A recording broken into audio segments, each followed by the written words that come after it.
దాదాపు ఓ 3 దశాబ్దాల క్రితం. అందరి యువతలాగే ఓ 20 ఏళ్ల కుర్రాడు జీవితం విసిరే సవాళ్లను ఎదుర్కొంటూ వాటి సమాధానాల కోసం ఎదురుచూస్తున్నాడు. ఏం చెయ్యాలో తెలియని నిస్సహాయత, ఏమవ్వాలో తెలియని అసహనం. ప్రపంచం ప్రశ్నల పుస్తకంలా కనిపిస్తోంది తప్ప ఎక్కడ చూసినా జవాబు జాడేలేదు. ఇది కేవలం ఆ 20 ఏళ్ల కుర్రాడి సమస్యే కాదు, అప్పటికి ఇప్పటికీ ఎంతో సతమతం అవుతున్న ఎందరో యువత సమస్య కూడా. ఇలా సతమతం అవుతూ ఎటు వెళ్లాలో తెలియని సమయంలో మార్షల్ ఆర్ట్స్ అతనికి మార్గం అయ్యింది.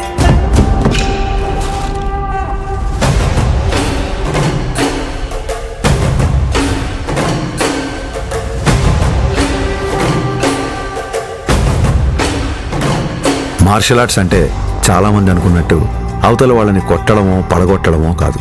మన అహాన్ని తొక్కిపెట్టి మన కాళ్ళ మీద మనం నిలబడ్డం, మన ఆవేశాన్ని అరచేతి అదుపులో ఉంచుకోవడం, ఒంటరితనం, ఒత్తిడిని ఎదుర్కోవడం నేర్పిస్తే శిక్షణ, క్రమశిక్షణ నేర్పించింది కళ్యాణ్ కుమార్ను మన పవన్ కళ్యాణ్గా మార్చింది. సంవత్సరాలు గడిచాయి, కొత్త దారులు ఏర్పడ్డాయి. అలాగే తన సినీ ప్రయాణం మొదలైంది.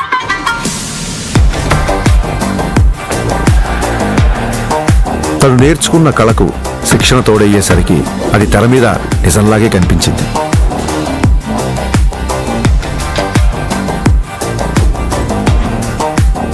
ఆ నిజానికి తన నిజాయితీ తోడయ్యే కోట్ల మంది గుండెల్ని గెలిచింది.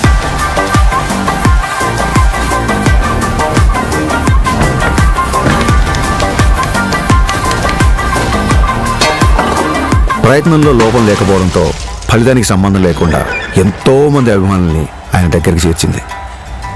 కరాటే, కిక్ బాక్సింగ్,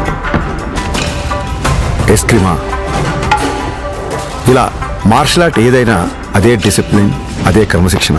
వాటిని కూడా తన సినిమాల ద్వారానే జనాలకు దగ్గర చేశాడు.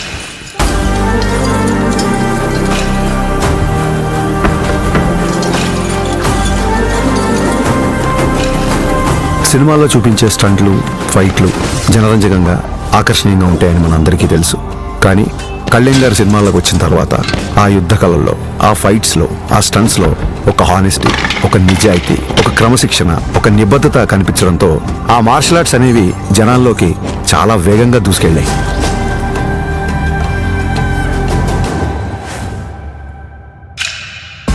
అసలు మార్షల్ ఆర్ట్స్ ఫిలాసఫీ చెప్పేది ఒకటే, కంటిన్యూస్ లెర్నింగ్, నిరంతరం నేర్చుకోవడం. అందుకే ఇప్పటికీ ఓ స్టూడెంట్లా మార్షల్ ఆర్ట్స్లో తన ప్రయాణాన్ని కంటిన్యూ చేస్తున్నారు. తన తపనకి, సాధనకి, మార్షల్ ఆర్ట్స్ని జనాల మధ్యలోకి తీసుకువెళ్లడంలో ఎన్నో ఏళ్లుగా తాను చేస్తున్న కృషికి గుర్తింపుగా డిసెంబర్ 30, 2025న ఆయన అపూర్వమైన గౌరవాన్ని అందుకున్నారు.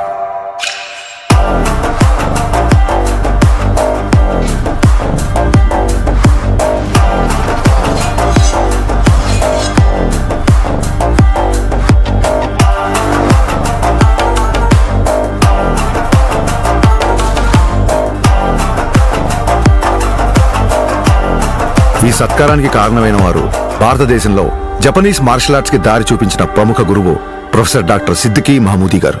గోల్డెన్ డ్రాగన్ సంస్థ ద్వారా భారతదేశంలో జపాన్ బూడో పరంపర వ్యాప్తికి కృషి చేస్తూ కేవలం దేశంలోనే కాదు, ప్రపంచవ్యాప్తంగా గుర్తింపు పొందిన మార్షల్ ఆర్ట్స్ గురువు ఆయన.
We are pronouncing Pawan Kalyan, the first samurai of Andhra Pradesh. Pradesh and the Tiger of Martial Arts.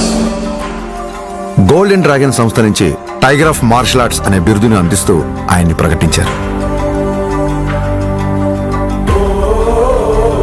As an honor for it, he is the first person in India being presented this. సోగో బూడో కాంట్రికై సంస్థ ద్వారా 5th don గౌరవాన్ని సోకే Muramatsu sensei నేతృత్వంలో టగేదా Shingen samurai పరంపరలో పవన్ కళ్యాణ్ గారికి స్థానం కల్పించారు. ఇక్కడ టైగర్ అంటే హింస కాదు, హింసను అదుపులో ఉంచే బలం. బలం అదుపులో ఉండాలని చెప్పడమే ఆ బిరుదు యొక్క అర్థం. కళ్యాణ్ గారికి తెలుసు ఈ గౌరవం తన మార్షల్ ఆర్ట్స్ ప్రయాణంలో మరో కొత్త అధ్యాయం మాత్రమేనని. ఈ గౌరవం, గుర్తింపు ఆయన బాధ్యతను మరింత పెంచాయని చెప్పక్కర్లేదు. తన నమ్మకం ఒక్కటే, ఓ దేశపు సంపద అంటే నదులు, ఖనిజాలు, అరణ్యాలు మాత్రమే కాదు, కళలతో, క్రమశిక్షణతో తయారయ్యే యువత. అటువంటి వారే వికసిత్ భారత నిర్మాణ రూపకర్తలు. దృఢమైన శరీరం, చురుగైన బుద్ధి, బలమైన వ్యక్తిత్వాల వైపు దేశ యువత నడిపించడమే తన లక్ష్యం. జై హింద్, జై భారత్.